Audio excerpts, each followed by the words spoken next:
I have decided to do the St. Michael's Lent this year, and if you've never heard of it, don't worry. I'm going to break down what it is, what I'm personally doing for it, and how you can join even if you've never done a devotion like this before. So the first question is, what is St. Michael's Lent? St. Michael's Lent is a period of prayer, penance, and fasting. It runs from August 15th, which is the Feast of the Assumption, through September 29th, which is the Feast of the Archangels. It's a tradition that was inspired by St. Francis of Assisi, who would offer this time in honor of St. Michael for protection and spiritual strength.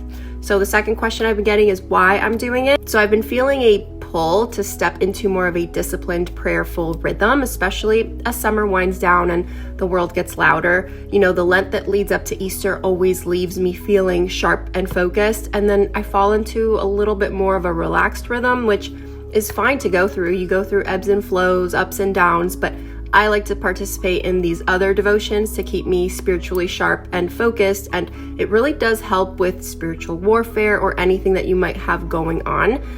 Saint Michael is that defender. He is that protector, and I want to draw near to him in a more real and intentional way. So that's kind of like why I'm doing it.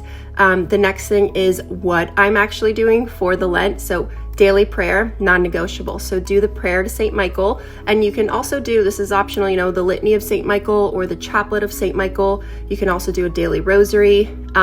You also want to make sure you do a spiritual reading. So reading one spiritual book during this time, I'll put a couple options here. These are some of my favorite ones that I have personally read. Another thing is fasting/penance. So for me and my husband, we do fasting on Wednesdays and Fridays. You can choose your own days. And then for the penance part, just giving something up a little intentional specific. For us, it's meat. So no meat on Wednesdays and Fridays as well.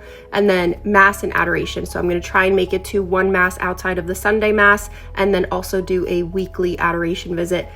I will not be able to do that every week. I just know it, but it's something that I'm aiming to do. And then confession, of course, ideally before September 29th. But yeah, definitely hit up confession. So you don't have to do it exactly like I'm doing it. You can adapt it to your own life and your own season. Start simple. Just pick one or two spiritual disciplines. Pray the St. Michael prayer every day. Fast from something that has a hold on you. Offer it for a specific intention, your family, vocation, the church, someone who needs your protection. You know, all of this is not for perfection. So don't aim for perfection, aim for devotion. This is about spiritual strength, about stepping out of lukewarmness and into deeper devotion. You know, we're asking St. Michael to fight for us, but we're also fighting alongside with him, if that makes sense. So whether you're all in or just dipping your toe, I really hope that you join me.